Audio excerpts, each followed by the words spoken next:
Hello mga guys, magandang hapon. So ito, welcome to my vlog. Diretso na, hanguha tayo ng aratilis. Ang daming hinog, oh yan oh. Ayan oh, daming bunga mga guys oh.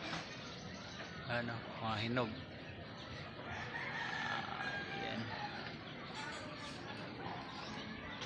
kunin natin mga guys kasi hindi na nauubos ng ibon.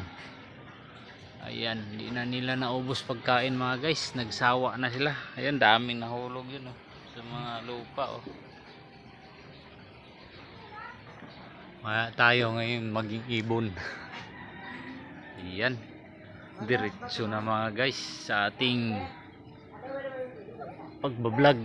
Ayan, bablog natin yan oh, daming hinog yun oh mga guys. Ayan oh, kita nyo naman oh, namumula yan oh. Oh, kaso malayo, di maabot. Ayun oh. Oh. Ayan, daming hinog yan mga guys.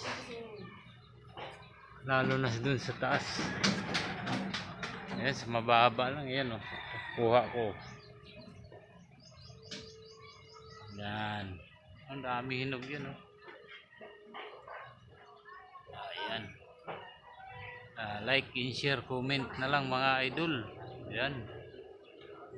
Kung masarapan kayo nito, alam nyo do eh, yung aratilis o mincinitas sa Bisaya, sa Tagalog aratilis.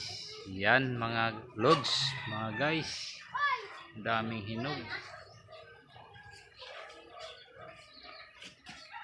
Lalo na dun no. Oh, daming hinog yun dun. Yan o. Yan o.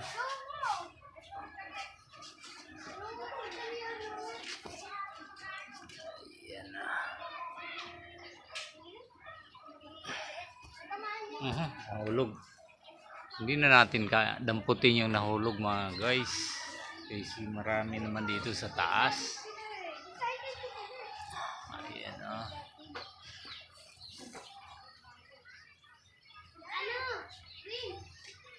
Ayan, ikot natin yung video mga lods.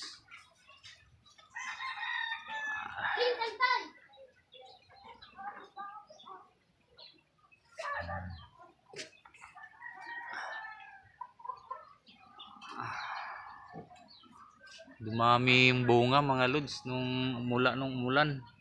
Saka dumami yung hinog oh. Wala na, hindi na naubos ng ibon, nagsawa na sila mga lods. Ayan. Kasi sa sobrang daming hinog. Ayan. So yun mga lods, hanggang dito lang ating vlog. Thank you for watching. Bye bye. Bye bye na mga lods. Bye bye. I love you all. God bless. Bye bye.